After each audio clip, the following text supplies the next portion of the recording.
سبيل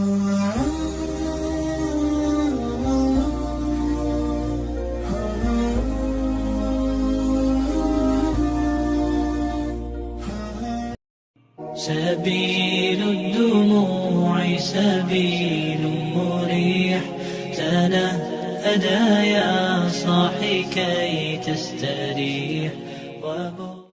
السلام عليكم ورحمة الله وبركاته.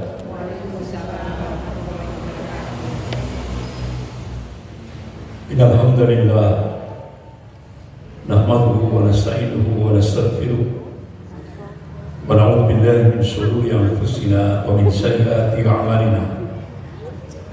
من يهد الله فلا مضل له ومن يضلل فلا هادي له. أشهد أن لا إله إلا الله وحده لا شريك له وأشهد أن محمدا عبده ورسوله. يا أيها الذين آمنوا اتقوا الله حق تقاته ولا تموتن إلا وأنتم مسلمون. يا أيها الناس اتقوا ربكم الذي خلقكم من نفس واحدة وخلق منها زوجها وبث منهما رجالا كثيرا ونساء واتقوا الله الذي تسألون به والأرحام إن الله كان عليكم رقيبا. يا أيها الذين آمنوا اتقوا الله وقولوا قولا سديدا يصلح لكم أعمالكم ويغفر لكم ذنوبكم ومن يطع الله ورسوله فقد فاز فوزا عظيما. أما بعد، فإن أصدق الحديث كتاب الله وخير الهدي هدي محمد صلى الله عليه وسلم وشر الأمور محدثاتها وكل محدثة بدعة وكل بدعة ضلالة وكل ضلالة في النار. Ibu-ibu yang dimuliakan Allah, puji dan syukur kita panjatkan kehadirat Allah Subhanahu wa taala yang atas rahmat, taufik serta hidayahnya kita masih diberikan nikmatul iman wal Islam. Semoga Allah Subhanahu wa taala senantiasa membimbing kita ke jalan yang lurus, yaitu jalan Shiratal Mustaqim. Dan semoga Allah Subhanahu wa taala senantiasa memberkahi dan merahmati kehidupan kita sampai kita menghadap kehadirat Allah penuh dengan ridho dan ampunannya. Amin ya rabbal alamin. Salawat serta salam semoga tetap tercurahkan pada Rasulullah SAW beserta keluarga, para sahabat, dan pengikutnya yang senantiasa istiqomah dalam memperjuangkan syariahnya, dalam menegakkan sunnah-sunnahnya sebagaimana pemahaman para salafus saleh. Ibu-ibu yang dimuliakan Allah, pagi ini kita membahas satu tema wasiat penting Rasulullah SAW untuk umatnya, terlebih umat akhir zaman. Karena kita ini umat akhir zaman. Ibu-ibu yang dimuliakan Allah, ada satu hadis dari Hudzaifah bin Yaman radhiyallahu anhu. Qala Rasulullah sallallahu alaihi wasallam, takun nubuwah fikum masyaallah an takuna thumma yarfa'uha idza sa'a rafa. Akan datang kepada kalian masa nubuwah, kenabian. Kalau kita lihat dalam kitab Sirah Nabawiyah, masa kenabian itu mulai periode Makkiyah kurang lebih 13 tahun. Kemudian dilanjutkan periode Madinah kurang lebih 10 tahun. Jadi masa kenabian Rasulullah SAW itu hampir 23 tahun. Itu sesuatu yang dikehendaki oleh Allah Subhanahu wa taala. Kemudian Allah angkat jika Allah menghendaki. Thumma takunu khilafatan ala minhaj nubuwah fa yakunu masyaallah an takuna thumma yatawwa idza sa'yata. Kemudian Allah munculkan periodisasi sejarah yang kedua, yaitu masa Khulafa' Rasyidin. Ditulis oleh Al-Imam Ibnu Katsir rahimahullah dalam kitabnya Al-Bidayah wa Nihayah. Mulai pada masa Khalifah Abu Bakar As-Siddiq radhiyallahu anhu, dilanjutkan Khalifah Umar bin Khattab radhiyallahu anhu, dilanjutkan Khalifah Utsman bin Affan radhiyallahu anhu, kemudian dilanjutkan Khalifah Ali bin Abi Thalib radhiyallahu anhu. Hampir kurang lebih 30 tahun. 30 tahun. Ini sesuai dengan apa yang dikehendaki oleh Allah Subhanahu wa taala. Kemudian Allah angkat jika Allah menghendakinya. Tsumma takunu mulkan adhan fa yakunu masyaallah an takuna tsumma yarfa'uha idza sa'yarta. Kemudian Allah munculkan periodisasi sejarah yang ketiga, mulkan adhan, raja-raja yang menggigit. Itu ditulis oleh pakar sejarah dunia Islam, yaitu Syekh Profesor Dr. Ali Muhammad As-Salabi. Mulai dari Daulah Muawiyah, dilanjutkan Daulah Abbasiyah, puncak peradaban Islam ada di Baghdad, Irak. Kemudian dilanjutkan Daulah Utsmaniyah, puncak peradaban Islam ada di Istanbul, Turki. Kurang lebih 1.300 tahun. Jadi ibu-ibu, Rasulullah mengabarkan golongan mukmin ini pernah memimpin dunia ini sepanjang 1.342 tahun. Kalau dihitung dari Hijriah. Sekali lagi ibu-ibu, Rasulullah SAW mengabarkan golongan mukmin ini pernah memimpin dunia ini sepanjang 1.342 tahun. Sehingga pada saat itu umat Islam benar-benar mengaplikasikan sistem tauhid dalam hidup dan kehidupannya. Akan tetapi, nah ini ada tetapinya. Tsumma takunu mulkan jabriyah.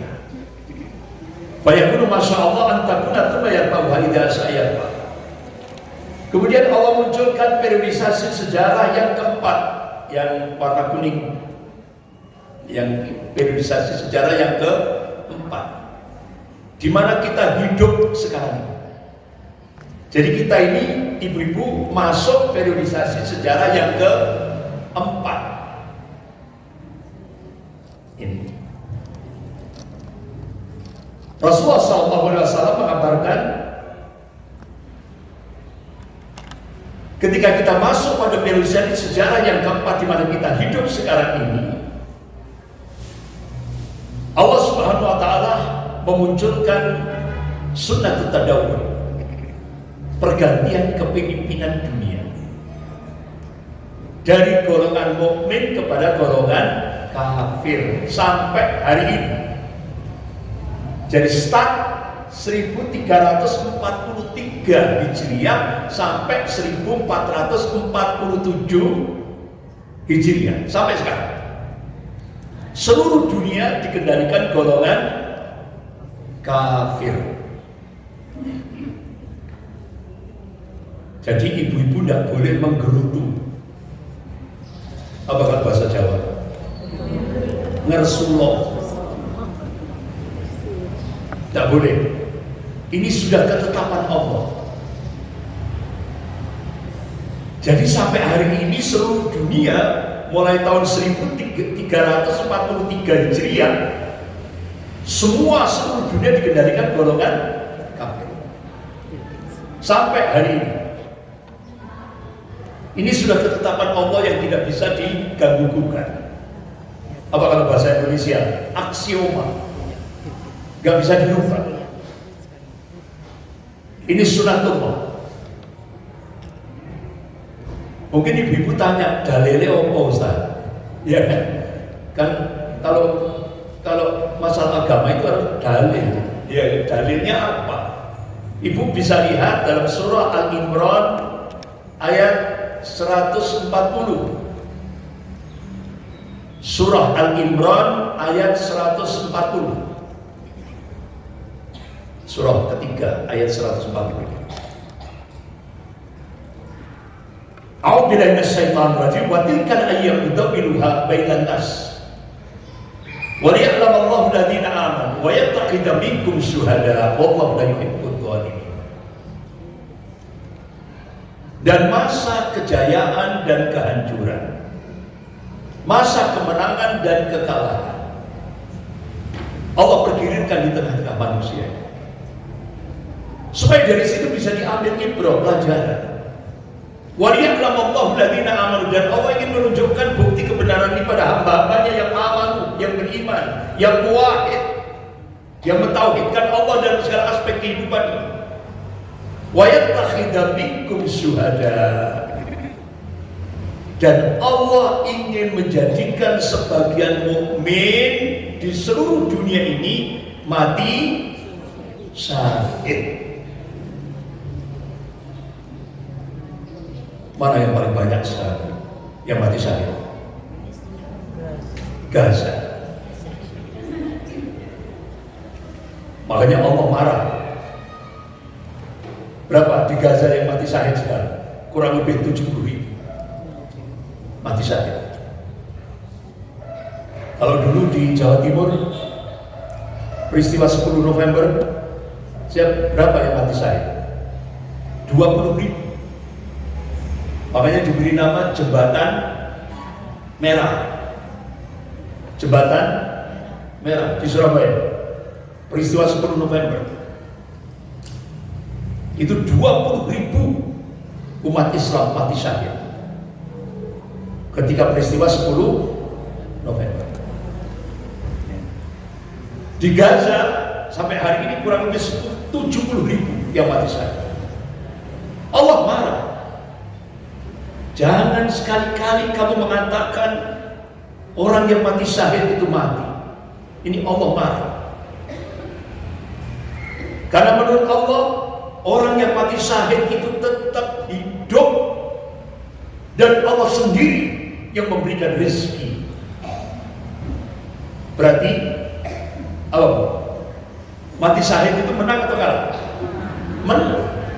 Bukan kekalahan. Itu kemenangan yang diberikan oleh Allah untuk umat Islam. Ya kan? Makanya lihat Gaza itu jangan pakai kacamata manusia. Sedih, miris, sesak dada kita. Tapi Allah dan Rasulnya memberikan arahan, lihatlah Gaza itu dengan kacamata iman. Itu kemenangan. Bahkan negara-negara barat sampai hari ini belum bisa mengalahkan Hamas. Belum bisa. Sampai hari ini Gaza masih dipegang oleh kekuatan Hamas, Harakatul Muqawaman Islami. Jadi Amerika dan negara-negara barat gak mampu. Karena Allah sudah memberikan jaminan, wa kana haqqan 'alaina nasrul mu'minin, kewajiban kami memenangkan golongan mukmin. Makanya kemenangan itu pasti terjadi, pasti. Ibu-ibu yang dimuliakan, kembali lagi ke fase keempat, periodisasi sejarah yang keempat. Jadi Allah mengganti kepemimpinan kepemimpinan dunia dari golongan mukmin pada golongan kafir. Jadi kalau kita hitung 1342 tahun ditambah sekarang 1447 tahun. Berarti 105 tahun sak dunia ini sekarang dikendalikan golongan kafir. Sampai hari ini 105 tahun.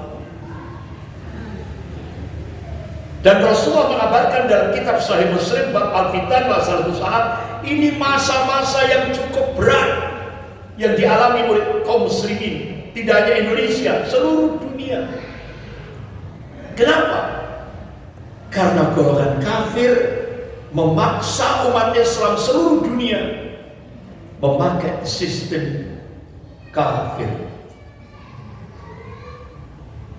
Dipaksa umat Islam. Ini fakta empiris.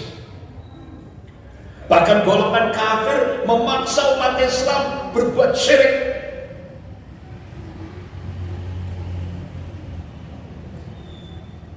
Mau buktinya? Kira-kira Ibu, benar nggak yang saya sampaikan?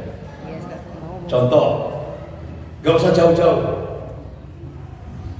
Malam Raya. Ini contoh golongan kafir memaksa umat Islam sak Malam Raya untuk berbuat syirik. Mau buktinya? Mau buktinya? Coba. Begitu saya terisik siapa di belakang yang memaksa umat Islam semalam raya untuk berbuat syirik. Ternyata Live for All Foundation. Itu semua pendanaan dari Yahudi internasional, terutama Yahudi Amerika. Live for All Foundation. Itu saya buka webnya. Kalau ada seorang muslim komitmen pada Al-Quran dan hadis, musuh number one. Gitu. Apa kira-kira gerakannya? Kearifan budaya lokal. Sudah masuk di Malang? Sudah. Dari pusat sampai kecamatan sampai desa. Di mana kita wujud konkretnya? Di Balai Kota Malang. Diadakan acara sesajen dan 1000 dupa, ditambah ogo. Berhasil? Berhasil.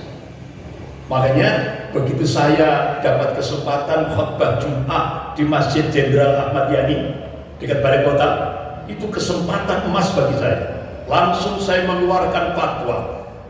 Umat Islam yang ikut acara sesajen dan 1000 dupa di Balai Kota wajib syahadat ulang. Karena batal sudah syahadat. Gugur iman. Wajib syahadat ulang. Loh, itu saya masih mending Bu. Saya mengeluarkan fatwa itu masih mending. Kalau dikembalikan pada Al-Quran, ya Allah, ngeri Bu. Apa? Ibu bisa buka dalam surah An-Nisa ayat 48.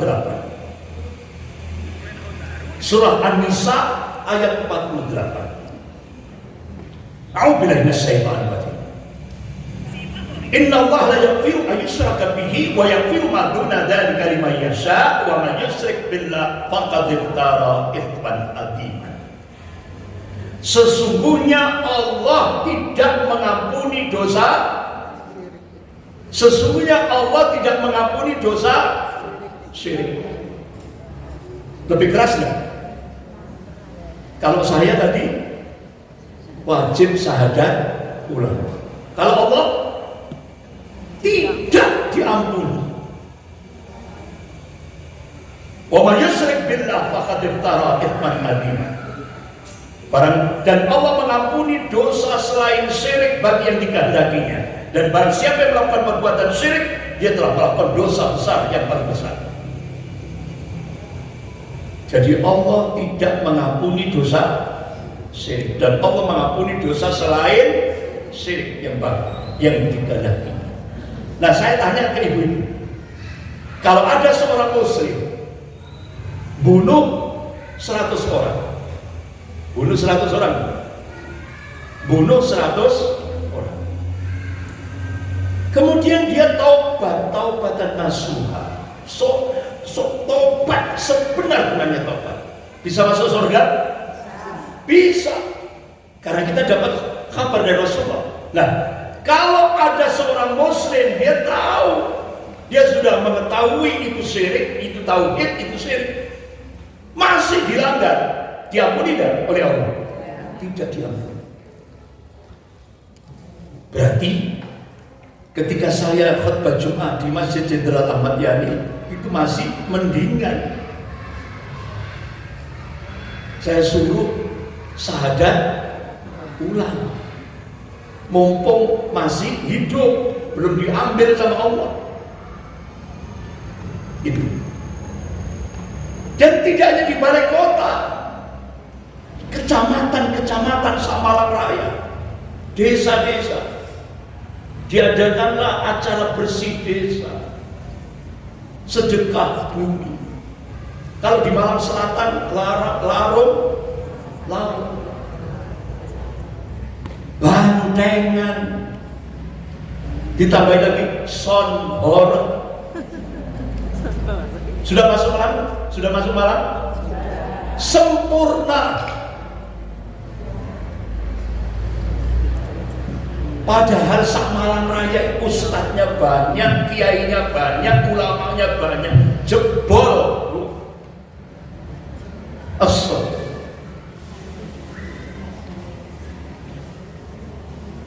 Sampai-sampai ibu-ibu majelis taklim di jalan bunga-bunga itu, Ustaz, saya tidak mau datang ke acara bersih desa. Dan tahunya RT-nya datang ke rumah. Tiap keluarga yang menolak tidak ikut acara bersih desa kena denda Rp50.000. Di bensi Batu dikenakan denda Rp100.000. Terus saya dimintai pendapat, gimana menurut saya? Lebih baik bayar denda daripada akidah kita lepas. Karena apa? Contoh ini, ketika seorang muslim ikut di balai kota Malang, acara sesajen dari 1000 dupa, pada saat ikut umurnya 50 tahun. Kata Allah, mulai 0 sampai 50 tahun semua amalnya, sholatnya, puasanya, zakatnya, hajinya, umrohnya, bangun masjidnya, bangun mandinya, hapus, tidak tersisa. Sampai Allah tegaskan dari surah Al-Kahfi ayat 103 sampai 104. A'udzubillahi minasyaitonir rajim. Qul hal nunabbi'ukum bil aktharina a'mala alladzina dhalla sa'yuhum fil hayatid dunya wa hum yahsabuna annahum yuhsinuna sun'a. Maukah kamu aku tunjukkan orang-orang yang paling rugi amal-amalnya, kata Allah. Sedang mereka menganggap amalnya sudah the best, sudah terbaik, dan dia sudah pede banget masuk surga tingkatan VVIP, pede banget. Tapi kata Allah, nanti di yaumil akhir semua amal-amalnya hapus seperti debu yang berterbangan. Kenapa? Karena ibadahnya bercampur dengan kesyirikan, syirik.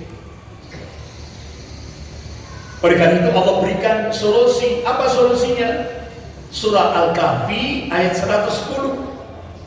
Surah Al-Kahfi ayat 110. A'udzubillahi minasyaitonir rajim. Faman kana yarju liqa'a rabbih falyamal 'amalan shalihan wa la yusyrik bi ibadati rabbih ahad. Barang siapa yang mengharap perjumpaan dengan Allah nanti di yaumil akhir, Allah berikan dua syarat. Yang pertama, falyamal amalan shalihan, kerjakan amal soleh. Yang kedua, wala yusyrik bi ibadati rabbih ahad, dan jangan sekali-kali berbuat syirik dalam beribadah kepada Allah. Nah, ibu-ibu, balik lagi 105 tahun sampai hari ini golongan kafir memaksa umat Islam sak dunia termasuk Malang memakai sistem kafir. Mereka memaksa umat Islam untuk berbuat syirik. Bahkan mereka memaksa umat Islam sak dunia, terutama umat Islam Malang Raya, untuk memakai sistem Dajjal. Dajjal asli belum muncul, tapi sistem sudah muncul. Contoh, one world religion, satu agama dunia. Apa itu? Yang mensosialisasikan dan tanggung-tanggung Menteri Agama. Jadi umat Islam se-Indonesia ini diminta oleh Menteri Agama agar menerima keyakinan semua agama sama. Padahal kalau kita pakai logik, nggak usah pakai dalil, pakai logik aja. Tuhannya umat Islam Allah. Tuhannya orang Kristiani Tuhan Bapa, Tuhan Anak, Tuhan Roh Kudus. Tuhannya orang Hindu Sahyang Widi. Tuhannya orang Buddha Siddhartha Gautama. Sama enggak? Enggak sama. Kitab sucinya umat Islam Al-Quran Karim. Kitab sucinya orang Kristiani Injil, Bible. Kitab sucinya orang Hindu Weda. Beda enggak? Beda. Tapi kita dibuat bodoh. Dikadari apa dikadari? Dibohongi. Semua agama sama. Padahal logik saja tidak masuk, apalagi pakai dalil. Gitu. Ya Allah, saya mencoba untuk melakukan riset. Ternyata gerakan pluralisme ini, keyakinan menganggap semua agama sama ini, pergerakannya luar biasa, dahsyat. Saya melakukan riset antara kota dengan desa. Kota Malang dengan masyarakat Islam yang ada di lereng Gunung Bromo, Gunung Semeru, sama lereng Gunung Kawi. Apa Bu? Hasil risetnya, Ustaz Andri, sedoyo agami niki sami mawon. Sing penting apik kalih tangga. Saya bahasa Indonesia kan ya, saya bahasa Indonesia kan. Ustaz Andri, semua agama ini sama. Yang penting kita berbuat baik kepada tetangga. Enak gak didengar? Enak didengar. Tapi ucapan itu kalau ditimbang menurut Al-Quran dan hadis, jumhur ulama Ahlus Sunnah seluruh dunia sepakat itu masuk nawakidul Islam. Batal Islamnya, batal syahadatnya, gugur imannya. Astagfirullah. Karena ternyata masyarakat Islam yang ada di lereng Gunung Bromo, Gunung Kawi, Gunung Semeru itu mengandalkan televisi dan medsos. Semarak gerakan semua agama sama. Padahal itu bisa membatalkan. Nah ini. Jadi ternyata Rasulullah masih kabar. Periodisasi sejarah yang keempat Mulkan Jabriyah ini berat. Dalam kitab Sahih Muslim bab Al-Fitan pada satu saat Rasulullah mengabarkan ini, di mana kita hidup sekarang ini masa-masa yang berat. yang dialami oleh umat Rasulullah SAW. Skopnya tidak hanya Indonesia, skopnya global. Nah, saya lanjutkan. Thumma taqulu khilafatan ala minhajin nubuwah. Kemudian Rasulullah diam. Kemudian Allah ganti periodisasi yang kelima, yaitu masa Khalifatullah Al-Mahdi, Imam Mahdi. Beliau dibaiat di depan Ka'bah antara Hajar Aswad dan Maqam Ibrahim. Dan Rasulullah mengabarkan dalam kitab Sahih Muslim bab Al-Fitan Masal Sa'ad, Allah siapkan pengawalnya. Siapa? Ashabur Rayatus Sud, pasukan pembawa panji-panji hitam. Mereka dari jantungnya Khurasan. Jadi Imam Mahdi ini pada fase kelima ini beliau dikawal dari Masjidil Haram menuju Baitul Maqdis. Oleh karena itu Allah dan Rasulnya mengabarkan puncak kemenangan Islam ditakdirkan oleh Allah di Baitul Maqdis, Palestina. Itu pasti, tidak bisa tidak. Tapi kita nggak bahas fase kelima. Sepertinya tidak nuntut begitu. Ulama-ulama hadis menafsirkan umur umat Rasulullah itu maksimal 1500 Hijriah. Sekarang 1447 Hijriah. Nah ibu sekarang umurnya 20 tahun. Umpama rata-rata 20 tahun. Walaupun ada yang 60, 70. Anggap saja rata-rata 20 tahun. Kira-kira ditambah 53 tahun untuk. Apalagi Rasulullah sudah kasih kabar rata-rata umur umatku di akhir zaman seperti kita ini, rata-rata umur umatku kata Rasulullah baina sittin wa sab'in, antara 60 sampai 70. Sepertinya enggak begitu. Jadi mungkin cucu-cucu kita yang periodisasi sejarah yang kelima. Jadi kita fokus saja di 4. Kita bahas fase keempat. Ibu-ibu yang dimuliakan Allah. Tadi apa Bu? Golongan siapa yang mengendalikan dunia? Golongan kafir. Kita coba.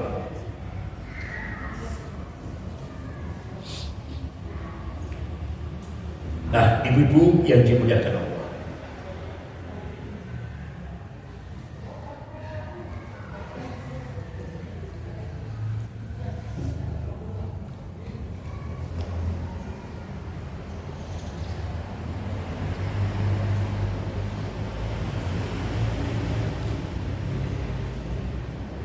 Nah, jadi sekarang seluruh dunia dikendalikan oleh golongan kafir. Ternyata mereka bergerak di Indonesia itu sejak 1970 sudah masuk ke Indonesia. 1970. Nama lembaganya Rand Corporation. Itu pusatnya di California, Amerika Serikat. Karyawannya 1.500 orang. Mereka tidak ada yang S1, S2, S3, semua profesor, pakar di bidang masing-masing.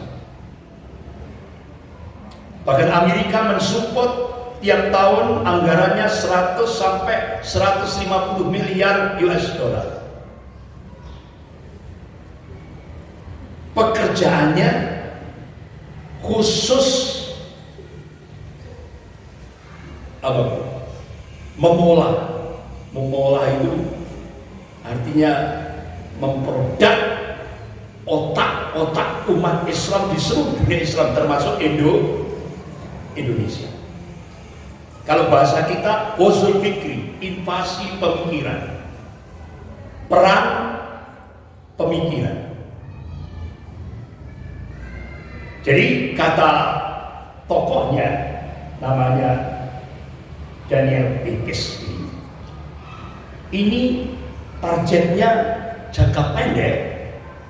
Ini kita harus menghabisi Islam fundamentalis. Artinya seorang muslim yang komitmen pada Al-Quran dan hadis itu musuh number one. Ini jangka pendek, kata tokohnya. Bahkan di Indonesia itu yang ditugaskan oleh elit global, Profesor Cyril Bina. Dia punya program Building Modern Muslim Network, membangun jaringan Islam moderat. Jadi kita itu dipola oleh golongan kafir supaya pemikiran kita mengikuti orang kafir. Ini. Dan itu sejak 1970 sudah masuk ke Indonesia. Jadi ini strategi bagaimana Barat elit global membajak umat Islam. Jadi kita ini sebenarnya dibajak, tapi orang sadar. Saking seperti terhipnotis, gak sadar kita. Ternyata kita dipola oleh golongan kafir. Halus kan?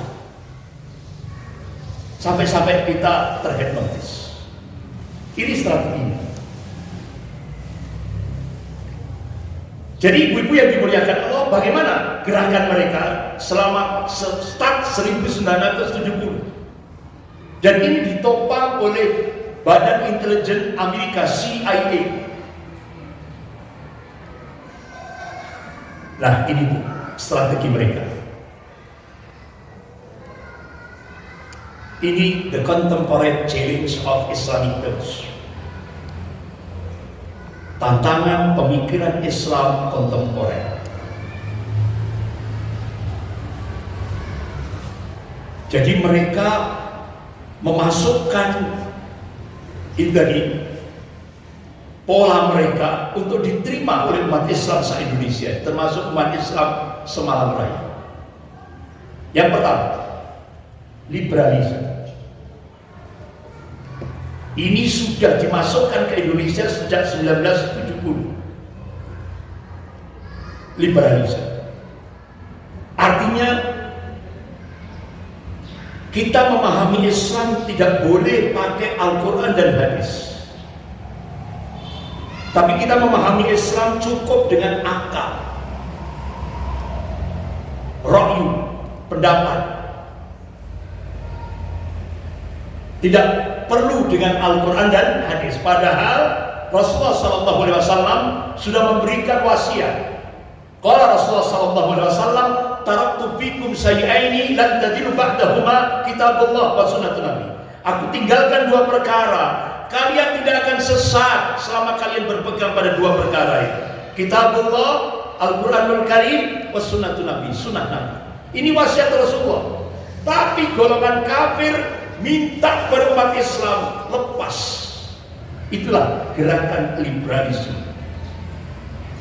Dan itu semarak di Indonesia.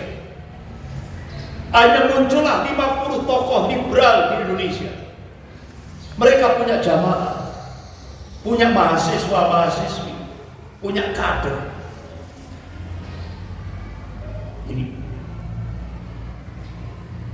Bahkan ibu-ibu yang dimuliakan Allah, saya buka, kira-kira Rand Corporation itu punya pelaksananya, lembaga pelaksana.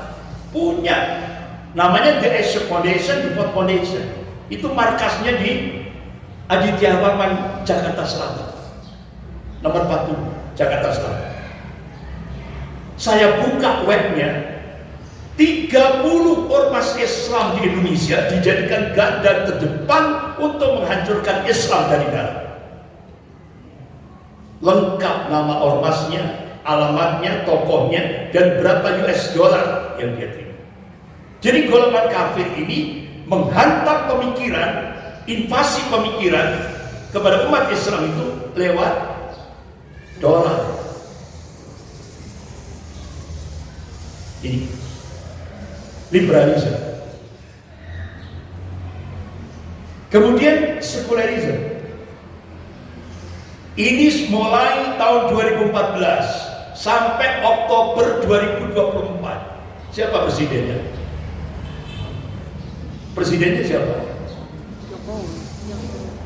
Mulyono. Itu start 2014 sampai Oktober 2024. Ada nota diplomatiknya, kode referensinya Beijing 1448. Isinya Amerika dan Cina sepakat untuk melakukan akselerasi percepatan menjadikan umat Islam di Indonesia menjadikan negara di Indonesia menjadi negara sekuler.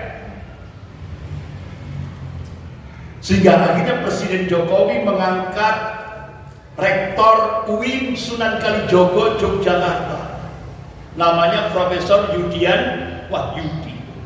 Selesai diangkat konvensi pers, agama musuh terbesar Pancasila, agama musuh negara. Pernah dengar? Pernah dengar Bu? Loh, gak ada yang dengar? Pernah dengar? Akhirnya Menteri Kebudayaan, Pendidikan dan Kebudayaan Pak Nadiem Makarim langsung gayung bersambut memunculkan roadmap pendidikan nasional 2020-2035. Sudah tidak ada lagi agama, karena agama musuh negara. Start 2014 sampai Oktober 2024. Akhirnya Presiden Jokowi mengeluarkan kepres keputusan Presiden nomor 17 tahun 2022.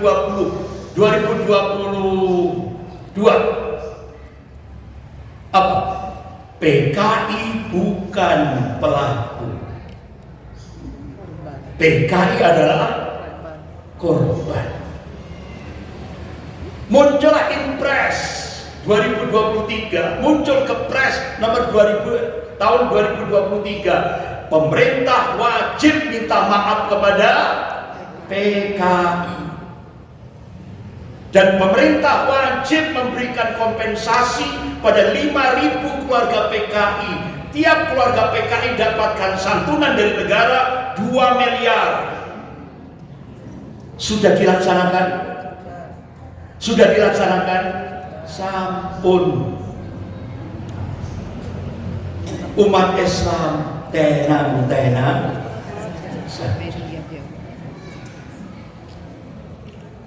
ini. Habis itu menjelang Oktober 2024, Presiden Jokowi minta bantuan Ahok untuk mendekati Bude. Masih kenal Bude?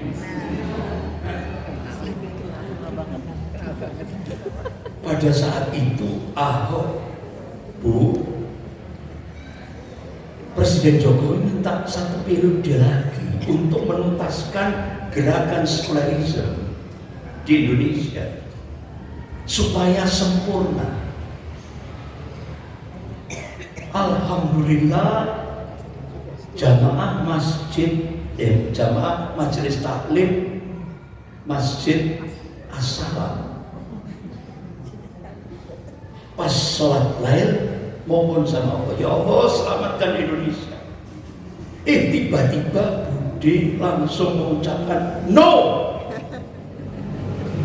Saya bayangkan Bu pada saat itu, kalau Bude mengucapkan yes,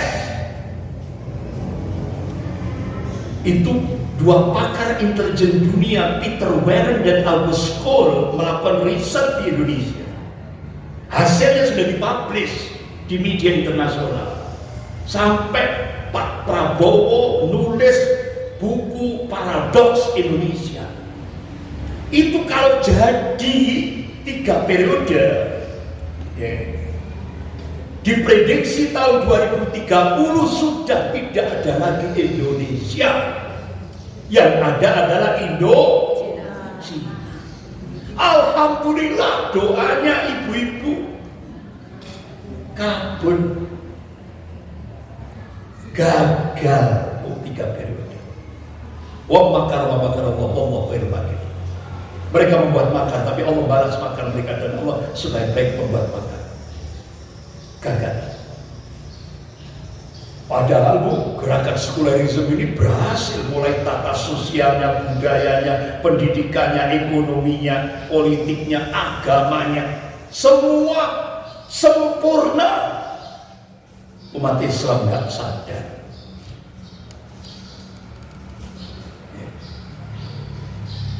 Ibu-ibu yang dimuliakan. Habis itu pluralisme. Yang sebelah kiri, pluralisme. Yang mensosialisasikan siapa? Menteri Agama. Habis itu feminisme. Ini khusus untuk menghantam ibu-ibu semuanya, termasuk Majelis Ta'lim Asal.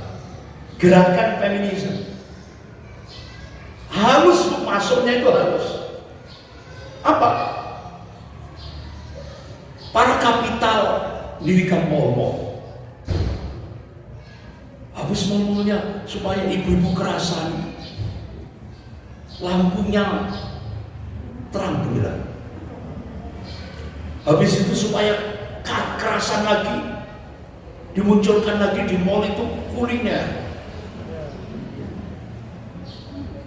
Sehingga para kapitalisme ini tadi mengharap muslimah, ibu-ibu itu harus banyak keluar di rumah, jangan sampai banyak di rumah. Alhamdulillah Allah selamatkan umat Islam.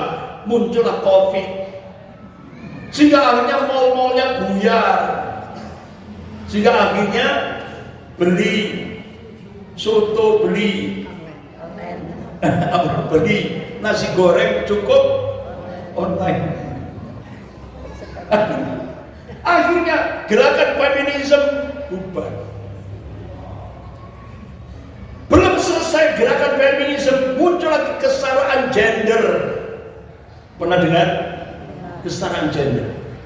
Jadi elit global itu minta supaya seluruh rumah tangga umat Islam itu muncul 2 pemimpin. Suaminya jadi pemimpin, istrinya jadi pemimpin. Masuk kira-kira? Masuk enggak? Nah kira-kira kalau sudah muncul 2 pemimpin, kira-kira bisa jalan enggak? Enggak bisa. Contoh, suaminya pulang dari kerja berkeringat, nyampe di rumah, Dek, apa biasanya panggilannya? Sayang. Bikinkan kopi. Apa jawabannya? Gawe odewe. Buat mau sendiri, karena sekarang musim kesetaraan gender. Padahal ketika seorang istri menservis suaminya, dan pada saat itu suaminya ridho, dan saat itu juga istrinya dicabut nyawanya oleh Allah Subhanahu wa Ta'ala, kata Rasulullah, jannah, surganya Allah Subhanahu wa Ta'ala pasti. Karena apa? Istri yang the best itu adalah istri ketika dia mendapatkan ridho dari suami. Sebaliknya suami yang the best ketika mengajak istri dan anak-anaknya untuk al-khawf minallah, takut kepada Allah. Tapi beda di sebelah yang sana, ibu-ibu sana itu Ustaz. Jadi kita itu kalau berkeluarga itu sandang, pangan, papan. Itu yang jadi ukuran. Tapi menurut agama kita enggak. Yang jadi ukuran itu ketika suaminya ngajak untuk al-khawf minallah, takut kepada Allah. Itu suami yang the best. Bukan terus akhirnya, papi belikan mobil, perhiasan, rumah yang the best. Kalau bisa ada kolam renangnya. Ya. Bukan itu. Yang menurut Islam itu bukan suami yang the best seperti itu. Tapi suami yang the best, yaitu suami yang ngajak istri dan anak-anaknya untuk al-khawf min Allah, takut kepada Allah. Belum selesai kesetaraan gender, muncul lagi apa? Yahudi menciptakan, masukkan ke keluarga muslim LGBT, lesbi, gay, bisex, dan transgender. Gak tanggung-tanggung. Menteri Agama ngundang, saya kira ngundang Mubarak top internasional. Indah, ngundang Paus Fransiskus 16. Diundang dari Vatikan Roma, datang ke Indonesia. Didatangkan ke Masjid Istiqlal. Akhirnya dicium, dapat ciuman tangan dari Menteri Agama kita, Profesor Nazarudin Umar. Kemudian dahinya dicium oleh Menteri Agama kita. Habis itu Paus Fransiskus 16 pidato di Masjid Istiqlal. Wahai umat Islam Indonesia, terimalah gerakan LGBT. Jauh-jauh dari Vatikan Roma Itali, khotbah LGBT. Kira-kira sekarang data statistik pengikut LGBT bertambah atau bertambah? Ya, miris. Ya Allah, miris. Bahkan sekarang pengikut LGBT itu sudah masuk wilayah TNI Polri, pangkatnya perwira. Ngeri Bu, ngeri. Sampai akhirnya sekarang ada penyakit sodomi, gerakan sodomi yang dijadikan apa, korban anak-anak kecil. Astagfirullah. Makanya Bu, saya biasanya di masjid-masjid besar, seperti Masjid Jenderal Ahmad Yani, Masjid Al-Ikhlas, terus Masjid Manarul, saya minta izin pada takmirnya. Pak Takmir, saya mohon izin. Saya pakai bahasa kasar, gak sopan. Kenapa Ustaz? Soalnya gak dikasari, wangel tuturannya, sulit ngerubahnya. Akhirnya saya diizinkan. Ya Ustaz, seanjing-anjingnya anjing jantan, pasti yang dicari anjing betina. Nah ini manusia, punya akal, punya nurani. Terong yang dicari terong. Ini di Indonesia Bu, di Malang, Semarang. Di Malang, Semarang.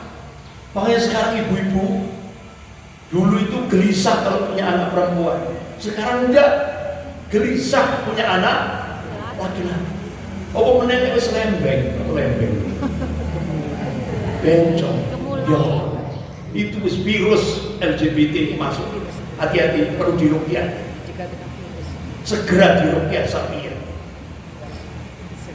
Ngeri sekarang. Bahkan akhirnya sekarang pengikut LGBT pernah itu di Jakarta Selatan itu pesta gay. Laki sama laki zina. Itu bukan puluhan, ratusan. Laki sama laki zina. Disorting oleh stasiun televisi nasional. Mudah kabeh. Ditangkap oleh Polres Jakarta Selatan. Besok paginya Presiden Jokowi memberikan perintah lepaskan, karena itu sah menurut hukum negara. Jadi ternyata undang-undang LGBT itu sudah disahkan oleh 5 parpol besar di Indonesia. Kenapa kok bisa jebol Indonesia?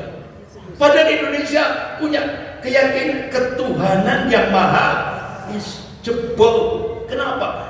Saat Indonesia kas negaranya kosong, yang banyak utangnya, kas negara kosong, akhirnya ini dana LGBT dari Amerika langsung berapa?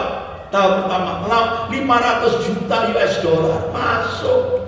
finishing 800 juta US dollar masuk. Akhirnya ada seorang ibu gugat di Mahkamah Konstitusi.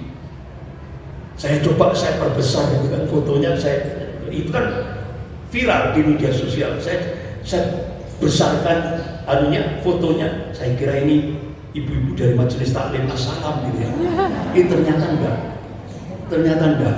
Jadi fotonya itu Bu, semua hakim yang muslim itu, yang muslim semuanya menolak gugatan ibu. Jadi ibu ini tadi fotonya itu bersendal ini. Jadi dia bukan disendal dagunya, neteskan air mata. Dikomentari, Pak Hakim, bagaimana nasib anak cucu kami ke depan? Kami mohon dengan sangat undang-undang LGBT batalkan di Indonesia. Semua hakim Mahkamah Konstitusi menjawab sama no, karena fulusnya sudah masuk. Rusia nolak, padahal Rusia negara komunis kan, nolak. Malaysia nolak, Brunei nolak, semua negara-negara, Singapura nolak, Indonesia sampai wato. Astagfirullah. Rusak selama 10 tahun. Makanya ketika 2 minggu yang lalu saya bertemu mantan Panglima TNI Jenderal Purnawirawan Gatot Nurmantio di Sukorejo, Pandaan. Mas menghadiri pernikahan Ustaz Andri, ini 10 tahun Mulyono merusak negeri, parah, rusaknya itu sudah parah, paling parah. Jadi untuk analisis, mantan Panglima TNI menganalisis untuk memperbaiki Indonesia itu butuh waktu 60 tahun. Berarti kalau setiap presiden 2 periode, ya berarti butuh 6 presiden lagi baru Indonesia sehat. Parah. Ibu-ibu yang dimuliakan. Jadi ibu-ibu, elit global ini menginginkan religius relativism, keberagamaan yang relatif. Artinya tidak ada kepastian hukum Islam, dirusak. Jadi ini ibu-ibu, mungkin ibu-ibu ada yang rodo tidak masuk gitu ya. Apa yang saya sampaikan ini bahasa akademik. Ini bahasa akademik. Jadi ini materi S2. Jadi ibu saya katakan sudah lulus S2. Nah sekarang bahasa mudahnya itu apa? Apa yang saya sampaikan ini tadi, the contemporary series of Islamic thoughts, itu bahasa mudahnya itu ini. Mereka golongan kafir itu ingin merusak Islam dari dalam. Ini bahasa mudahnya apa yang saya terangkan tadi. Merusak Islam lewat orang Islam. Pakai apa? Amplopi bin fulus. Bukan rupiah, bu, dolar. Siapa yang ikut program mereka yang tadi Muslim Moderate Building Moderate Muslim Network, itu dolar. Makanya saya sampai kaget, ya Allah, 30 ormas Islam dijadikan garda depan untuk menghancurkan Islam dari dalam. Akhirnya saya ambil kesimpulan, berarti lemahnya umat Islam di Indonesia ini bukan karena kuatnya golongan kafir, tapi lemahnya umat Islam di Indonesia ini karena banyaknya golongan munafik. Dia jual agama demi dolar. Ini semarak di Indonesia. Bahkan sekarang di Indonesia tren berbondong-bondong mau jadi munafik. Karena itu ada amplopi bin fulus, ada iming-iming jabatan, kedudukan. Promotornya siapa? Dr. Abraham Geiger. Dan pikiran-pikirannya itu dan buku-bukunya liberalism Judaism ini sudah nyebar di Indonesia. Sejak kapan Ustaz? 1970 sudah dimasukkan ke Indonesia. Lewat siapa ini, Bu? Profesor Dr. Nurholis Majid. Start ini tanggal 3 Januari 1970. Beliau sudah menyebarkan pemikiran liberal di Indonesia. Nah ini. Jadi kata Profesor Dr. Nurholis Majid, pembaharuan harus dimulai dengan dua tindakan yang satu sama lainnya erat berhubungan, yaitu melepaskan diri dari nilai-nilai tradisional. Jadi kita itu disuruh melepaskan nilai-nilai tradisional. Al-Quran dan hadis campakkan dan mencari nilai-nilai yang berorientasi kepada masa depan. Untuk itu diperlukan satu proses yang untuk mudahnya kita gunakan liberalisasi. Artinya apa? Memahami Islam tidak lagi menurut Al-Quran dan hadis, tapi memahami Islam sesuai dengan ra'yu, akal, pendapat. Nah akhirnya peneliti senior dari Australia namanya Gilberton PhD menyimpulkan gagasan Islam liberal di Indonesia itu digerakkan oleh 4 tokoh. Profesor Dr. Nurholis Majid, Dr. Johan Effendi, Ahmad Wahid, dan Gus Dur. Makanya Gus Dur dinobatkan menjadi bapak pluralisme agama. Dapat medali emas di Washington DC di The Science Foundation. Sampai Gus Dur pada saat itu mencium medali emasnya itu dia tidak melihat. Gus Dur tidak lihat. Karena medali emasnya itu dikira emas, ya artinya ya emas-emas saja gitu. Dan tahunya bagi yang melihat itu simbol bintang David, Yahudi.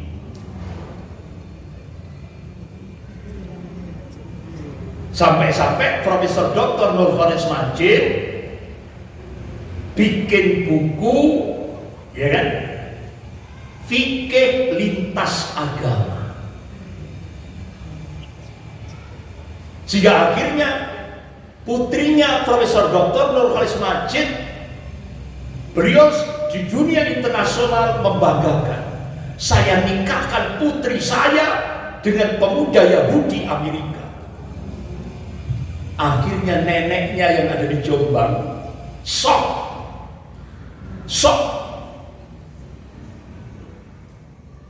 melihat cucunya dinikahkan dengan pemuda Yahudi Amerika. Gara-gara kita kepingin terkenal di dunia internasional bahwa dia konsisten pada yaitu keyakinan semua agama sama, pluralisme agama. Nah, ibu-ibu yang dimuliakan Allah. Jadi program liberalisasi Islam ini secara sistematis dijalankan di Indonesia sejak tahun 1970 sampai sekarang. Bahkan sekarang diperbarui lagi start 2026. Jadi setelah berhasil memunculkan 50 tokoh liberal di Indonesia, berhasil meliberalkan dosen-dosen agama di seluruh Indonesia, mahasiswa-mahasiswa seluruh Indonesia, tokoh-tokoh di Indonesia, berhasil start 2026 saat Indonesia dihadapkan bencana Sumatera. Utusan elit global masuk ke Indonesia, namanya Rabbi Ketlon. Dia akan melakukan invasi pemikiran, yaitu Ghazwul Fikri, perang pemikiran. Targetnya siapa? Gen Z, anak-anak SMP dan SMA. Start 2026 sekarang. Jadi pekerjaan ibu sekarang bertambah. Jadi anak-anak SMP dan SMA itu akan dirubah pemikirannya. Saat Indonesia kas negara lagi kosong, bahkan Presiden Prabowo akan cari pinjaman untuk nutupi utang.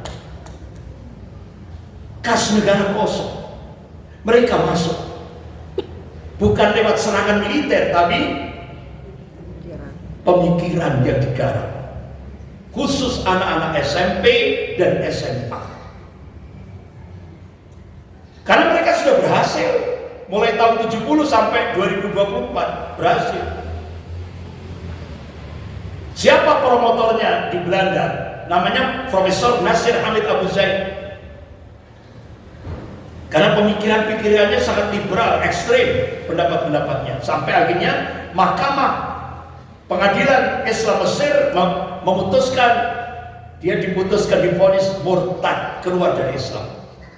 Akhirnya Belanda langsung mentransfer Profesor Nasir Hamid Abu Zaid, dipelihara di Universitas Leiden Belanda. Nah, Belanda belum rela Indonesia merdeka. Belanda masuk lagi ke Indonesia lewat apa? Unsur pikir, invasi pemikiran. Mulai kapan? Menteri agamanya Pak Munawir Zazali. Akhirnya dosen-dosen agama, dosen-dosen IAIN seluruh Indonesia dikirim ke Leiden University. Gratis program S2 dan S3. Dapat uang saku. Fasilitas luar biasa. Jadi dosen-dosen agama seluruh Indonesia ini tadi dikirim di Leiden University, di brainwash, dicuci otaknya oleh Profesor Nasir Hamid Abu Zaid. Kemudian diisi Islam liberal. Selesai lulus dikembalikan ke kampusnya masing-masing. Contoh IAIN Sunan Ampel Surabaya, depan Polda, ya kan? Dosennya lulusan Leiden langsung memberikan mata kuliah di Fakultas Usuluddin. Dia katakan Al-Quran produk budaya Arab, boleh diinjak-injak. Astagfirullah. Apa kalau orang bahasa Malang apa? Pikirannya apa? Mencreng, konslet.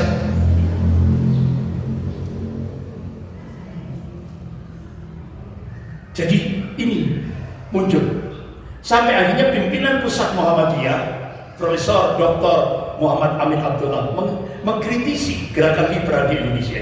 Jadi kata beliau, liberalisasi syariat Islam dilakukan dengan melakukan perubahan metodologi ijtihad yang menekankan aspek kontekstual historis, sehingga hukum Islam menjadi relatif dan tidak ada kepastian hukum Islam. Padahal hukum Islam itu qat'i, ketetapan Allah dan Rasulnya ini dirusak oleh ini tadi, gerakan liberal. Jadi ibu-ibu yang dimuliakan Allah, sekarang di Indonesia banyak mahasiswa, tidak ada dosen, mahasiswa-mahasiswinya. Itu mereka melakukan liberalisasi Islam, hal yang qat'i, akidah, konsep wahyu dan tafsir, syariat Islam, semua dikonstruksi, dibongkar. Hal-hal yang qat'i, baku, ketetapan Allah dan Rasul dibongkar semua. Bahkan sampai Profesor Nasir Hamid Abu Zaid minta kepada pemerintah Indonesia lewat Menteri Agama agar memasukkan tafsir hermeneutik inklusif untuk dijadikan mata kuliah wajib di IAIN seluruh Indonesia. Makanya sekarang ada orang mahasiswa IAIN itu sampai curhat, "Loh, kami ini ingin belajar Islam, loh kok dimurtadkan?" Jadi pusat-pusat pembiakan Islam itu digarap semuanya oleh golongan kafir. Dan akhirnya sekarang ibu-ibu, ini kan tafsir orang Kristiani ketika menafsirkan Bible, Injil. dipaksa oleh gerakan liberal supaya umat Islam menafsiri Al-Quran seperti orang Kristen menafsiri Injil. Yang nggak masuk, bubrah, rusak. Ini ibu. Sehingga akhirnya ibu-ibu yang dimuliakan Allah sekarang, mahasiswa-mahasiswi itu sampai punya pemikiran yang nyeleneh. Kalau bahasa Malang, mencrek, konslet. Dia katakan Al-Quran adalah rekayasa politik Khalifah Utsman bin Affan radhiyallahu anhu. Ini baru mahasiswa saja sudah mencaci maki sahabat Rasulullah SAW. Tidak paham asbabul wurudnya. Kenapa Khalifah Utsman bin Affan mengeluarkan ijtihad untuk kodifikasi pembukuan Al-Quran, sehingga lahirlah 7 mushaf Al-Quran sampai sekarang. Pada Rasulullah sudah ngasih wanti-wanti nasib wasiat apa? Fa'alaikum bisunnati wa sunnatil khulafa'ir rasyidin al-mahdiyyin min ba'di. Itu wasiat Rasulullah. Berpegang teguhlah kalian pada sunnahku dan sunnah khulafa'ir rasyidin al-mahdiyyin min ba'di. Nah ini baru jadi mahasiswa saja sudah mencaci maki sahabat Rasulullah Khalifah Utsman bin Affan. Padahal kata Rasulullah, kalau ada seorang muslim mencaci maki sahabatku, walaupun dia punya emas segunung Uhud, gak akan tertebus dosanya. Karena sahabat Rasulullah itu dapat pujian langsung dari Allah. Apa dari surah Al-Imran ini? A'udzubillahi minasyaitonir rajim. Kuntum khairal ummah ukhrijat linnas ta'muruna bil ma'ruf wa tanhauna 'anil munkar wa tu'minuna billah. Semua mufasir seluruh dunia sepakat. Siapa yang dipuji oleh Allah dengan kuntum khairal ummah, kamu adalah umat yang terbaik, itu pujian Allah kepada para sahabat Rasulullah SAW. Bahkan Rasulullah juga memberi pujian kepada sahabatnya. Qala Rasulullah SAW, khairun nas qarni, sebaik-baik manusia itu pada masaku, sahabat. Tsumma alladziina yalunhum, kemudian sesudahnya tabi'in. Tsumma alladziina yalunhum, kemudian sesudahnya tabi'in. Baru mahasiswa semester 8 sudah mencaci maki sahabat. Bahkan ada pemikiran di kalangan mahasiswa di Indonesia sekarang, Al-Quran bukan lafaz wa makna dari Allah, tapi kata-kata Muhammad. Astagfirullah. Padahal Al-Quran itu dari dulu itu kalamullah, firmannya Allah, diturunkan lewat malaikat Jibril alaihissalam kepada Rasulullah dengan apa? Diawali dengan Iqra, Iqra, Iqra. Itu ada lagi, ini nemen itu mahasiswa muslim, Al-Quran bukan kitab suci. Ada lagi yang mengatakan Al-Quran adalah produk budaya Arab. Ada lagi yang mengatakan Al-Quran masih meninggalkan sejumlah masalah mendasar. Oleh karena itu perlu dibikin Al-Quran edisi kritis sesuai dengan akal. Ini Bu, contohnya baru semester 8 bikin jurnal ilmiah Al-Quran perangkap bangsa Quraisy. Coba, ini pelecehan. Untung dia bukan di Madura. Kalau di Madura tompes mati. Ini lagi baru semester 4 sudah mencaci maki Khalifah Utsman bin Affan. Dia katakan pembukuan kodifikasi Al-Quran oleh Khalifah Utsman itu fakta kecelakaan sejarah. Padahal itu ijtihad. Ini lagi semester 4, generasi pasca Muhammad tidak kreatif. Astagfirullah. Baru semester 4 sudah mencaci maki sahabat. Ini model akidah orang Syiah ini ya, ini mencaci maki orang sahabat. Ini lagi yang paling anu lagi nih, paling nemen lagi nih. Ini Profesor Sumanto Al-Qurtubi, sudah profesor. IAIN S1-nya IAIN, S2, S3-nya yaitu Universitas Kristen Setiawacana. Jadi dia di brainwash, dicuci otaknya di Universitas Kristen Setiawacana. Dia katakan kesucian palsu sebuah kitab. Jadi Al-Quran palsu.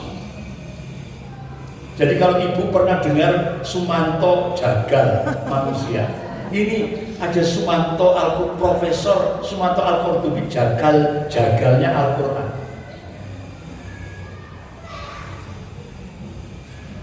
Dia ini staf Lapas dan NU Jawa Tengah. Ini pemikiran-pemikiran nyeleneh. Ibu-ibu yang dimuliakan Allah. Sekarang tren pluralisme. Ini tokohnya yaitu intelektual Amerika, namanya Profesor John Hay. Dia bikin tulisan buku namanya God Has Many Names. Tuhan punya banyak nama. Ini cikal bakalnya tren pluralisme agama. Di Indonesia untuk menjajakan itu pakai kebersamaan sosial. Akhirnya muncullah Forum Kerukunan Umat Beragama (FKUB), termasuk di Malang. Nah, banyak tokoh-tokoh Islam terperanjat, terhipnotis. Al-khair, kebaikan ini, penemuan lintas agama. Tidak taunya tidak berhenti di situ. Tokoh-tokoh Islam diminta kebersamaan ritual, sehingga hari di kota-kota seluruh Indonesia termasuk kota Malang diadakanlah doa bersama antar umat. Habis sudah akidah umat Islam.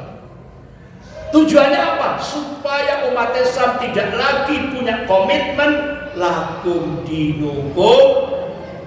Hapus akidahnya umat Islam, dibuang. Itu. Ini yang terjadi.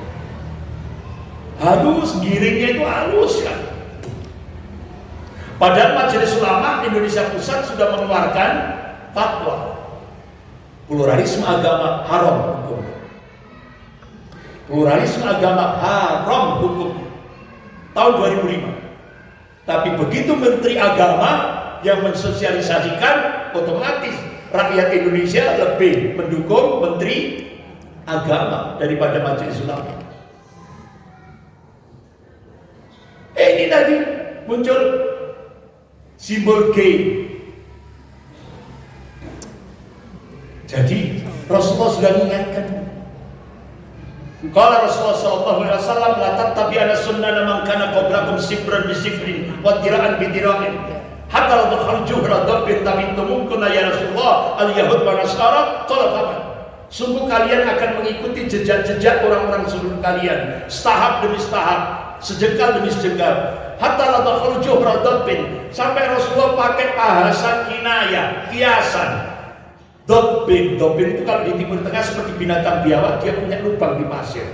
Jadi sampai orang lain masuk lubang biawak, kamu ngikut. Sahabat Rasulullah tanya, "Kuna ya Rasulullah al-yahud wa nasara?" Apa yang kau maksudkan itu perilaku Yahudi dan Nasrani, budaya orang Yahudi Nasrani? Apa jawaban Rasulullah? Qala faman, siapa lagi kalau bukan mereka? Akhirnya Rasulullah memberikan peringatan pada umat Islam. Apa? Qala Rasulullah sallallahu alaihi wasallam, "Man tasabbaha biqaumin fahuwa minhum." Barang siapa yang niru-niru budaya orang kafir, maka dia termasuk golongan kafir. Itu tegas Rasulullah seperti itu. Sekarang model-model seperti ini. Ini wanita apa lagi? Laki-laki apa? Laki-laki. Simbolnya G. Laki sama laki. Ini ditiru di Indonesia. Bu, saya tanya, ini kardinal yang pakai kacamata tengah, yang tengah itu kardinal. Kedudukannya di bawah paus. Jadi setelah paus, kardinal, uskup, pastor. Berarti nomor 2 tingkat dunia. Yang tengah itu yang pakai kacamata itu kardinal. Nah, suaminya yang mana? Ya. Suaminya yang mana? Yang berkumis. Yang laki itu suaminya. Yang perempuan itu wartawan. Ini gila, saudara. Jadi kardinal itu suaminya laki. Ini laki nikah sama laki. Ini laki nikah sama laki. Ini teror sama teror.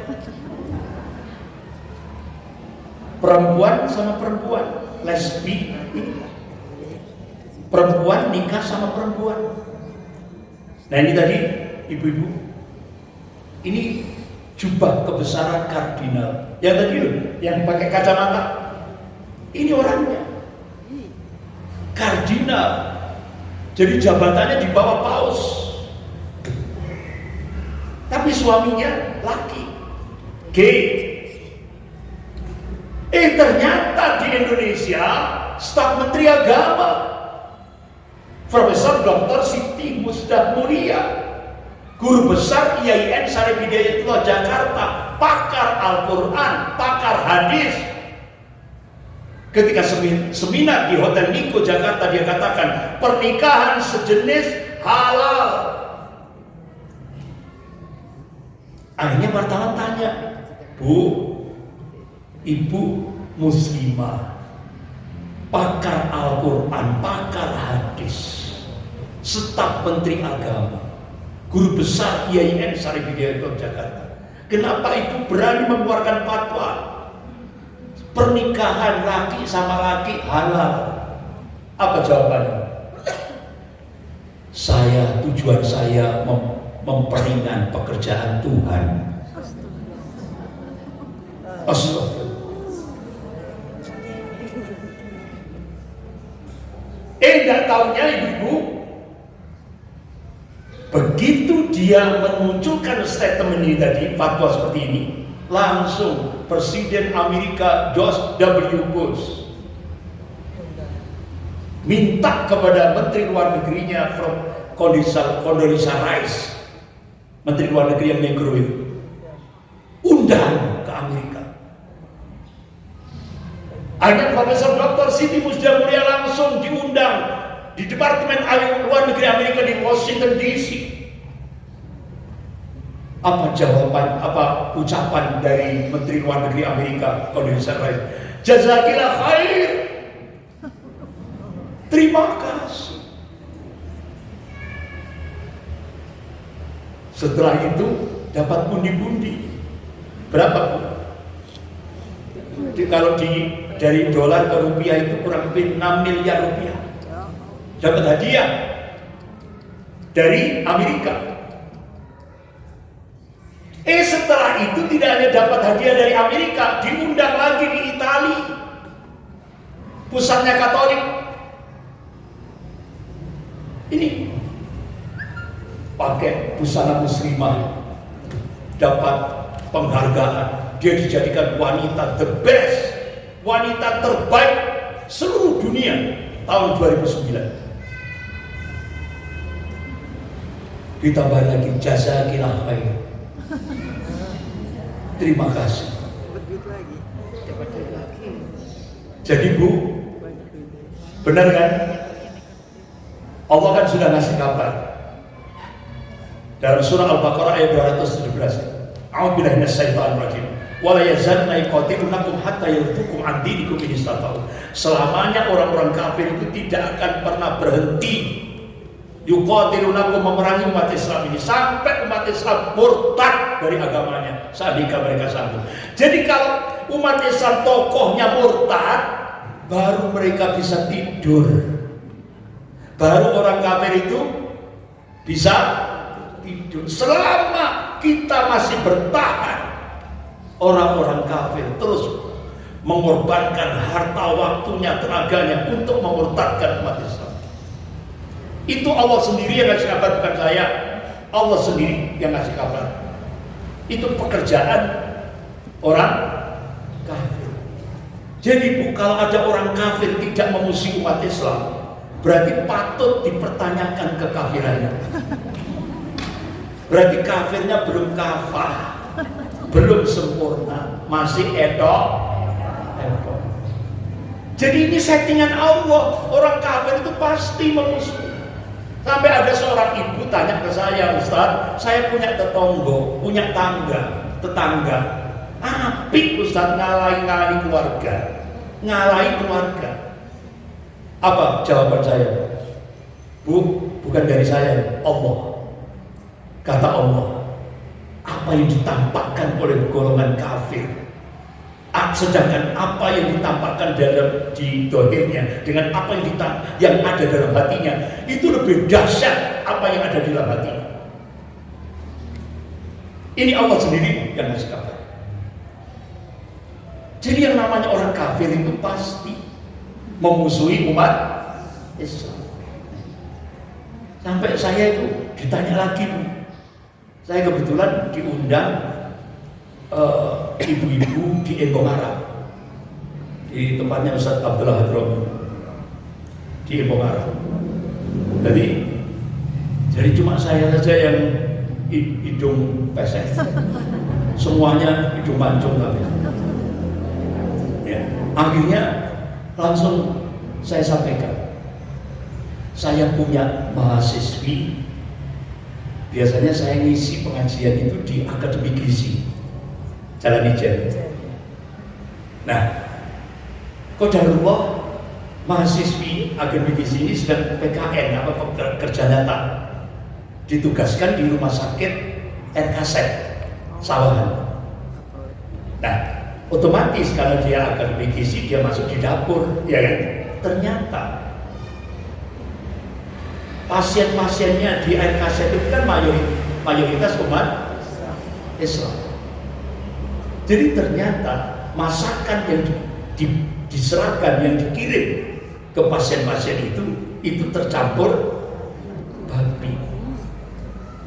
Karena mereka punya keyakinan kalau ada seorang muslim yang dimasuki makanan haram, itu doanya tidak ijabah. Sampai seperti itu keyakinannya. Akhirnya saya tanya kepada ibu-ibu Embong Arab tadi yang di ini, Bu, ibu kalau di rumah sakit mana? Sawahan Ustaz, RKZ. Astagfirullah, langsung saya beritahu gitu. Ya Allah, masa Ustaz? Iya. Kenapa ibu kok milih di RKZ? Karena servisnya Ustaz. Sebelahnya ada RSI, Rumah Sakit Islam kan? Nah kalau umat Islam semua ke RSI, insya Allah RSI akan memberi servis yang terbaik daripada RKZ, iya kan? Oh kabeh nih kono kabeh. Akhirnya begitu, walau kaget kabeh. Alhamdulillah akhirnya sekarang sudah banyak ke RSI. Sampai saya kasih gambaran, ada seorang ibu datang pada Rasulullah, ya Rasulullah, saya diuji oleh Allah kena sakit epilepsi. Setiap epilepsi saya kumat, kambuh, itu aurat saya terbuka, ya Rasulullah. Tolong ya Rasulullah doakan saya. Akhirnya ibu itu ditanya sama Rasulullah, Bu, ibu pengen surga apa kepingin sembuh? Masya Allah jawaban ibu ini cerdas banget. Apa? Ya Rasulullah saya pengen surga. Akhirnya Rasulullah berdoa, dikabulkan oleh Allah. Jadi sakitnya epilepsinya tetap, tapi setiap kali muncul epilepsi, Allah jaga auratnya. Sampai akhirnya berita dari seorang sahabat, ya Rasulullah, ibu tadi meninggal. Rasulullah ngasih kabar, jannah, insya Allah surga bagi ibu. Karena apa? Kesabarannya ketika menerima ujian dari Allah. Berarti Bu, yang dinilai oleh Allah itu bukan sembuhnya, tapi yang dinilai oleh Allah itu prosesnya. Apakah proses kita itu halal? Ya kan? Kalau prosesnya halal, insya Allah berkah. Ya kan? Seperti itu. Makanya lebih baik di rumah sakit Islam daripada di rumah sakit. Nah itu. Nah ibu, saya percepat ibu. Tadi kan dosennya. Kira-kira mahasiswa-mahasiswanya ikut nggak? ikut. Akhirnya mahasiswa-mahasiswanya bikin jurnal ilmiah. Apa? Indahnya pernikahan sesama jenis. Jadi Bu, ditulis ini. Jadi kalau ibu suaminya laki itu primitif, orang gunung, artinya orang pedalaman. Itu kalau ibu punya suami laki. Jadi kalau ibu punya suami perempuan itu baru disebut keluarga modern. Jadi ibu-ibu, kesimpulannya nikah dini dibully, nikah siri diintimidasi, poligami dicaci maki. Ada teror maka teror dibilang hak asasi. Astagfirullah. Nah, ibu-ibu yang dimuliakan Allah, ini loh Bu, tadi Bu sudah saya sampaikan, ini rapid Kepler sudah masuk ke Indonesia. Yang ditargetkan adalah anak-anak SMP dan SMA. Jadi ibu-ibu, ini pekerjaan berat bagi kita. Jadi dia secara terbuka ingin melakukan perubahan pendidikan kurikulum di Indonesia. Bahkan sudah masuk Kementerian Agama, namanya kurikulum cinta. Enak nggak didengar? Kalau kemarin zaman Jokowi kurikulum merdeka, rusak. Nah sekarang muncul lagi di Kementerian Agama kurikulum cinta. Ternyata di dalam kurikulum cinta itu anak-anak SMP dan SMA dipaksa untuk menerima semua agama sama. Rusak dari sini. Jadi ini pekerjaan ibu-ibu tambah. Ayo selamatkan anak-anak, cucu-cucu, ya kan? Dari gerakan yang ini dari elit global, dibiayai dengan jutaan US dollar. Saat Indonesia dihadapkan bencana Sumatera, saat Indonesia kas negara kosong, mereka masuk. Tapi saya bersyukur ibu-ibu, insya Allah Menteri Pendidikan kita, Menteri Pendidikan Dasar dan Menengah kita kan mantan Sekretaris PP Muhammadiyah, yaitu Profesor Dr. Abdul Mukti. Insya Allah beliau akan menghadang ini. Insya Allah beliau akan konsisten. Beda dengan Pak Nadiem Makarim. Kalau Pak Nadiem Makarim kan orang Katolik, Nadiem Makarim kan orang Arab, tapi agamanya Katolik. Jadi pinter Pak Jokowi cari Menteri Pendidikan, orangnya Arab, ya kan? Tapi agamanya Katolik. Astagfirullah. Saya kira itu ibu-ibu, karena waktunya sudah habis. Kita akhiri dengan bacaan doa kafaratul majelis. Subhanakallahumma wa bihamdika asyhadu an la ilaha illa anta astaghfiruka wa atubu ilaik. Wa billahi taufiq wal hidayah. Assalamualaikum warahmatullahi wabarakatuh. الله ربي والإسلام ديني ومحمدا رسول الله.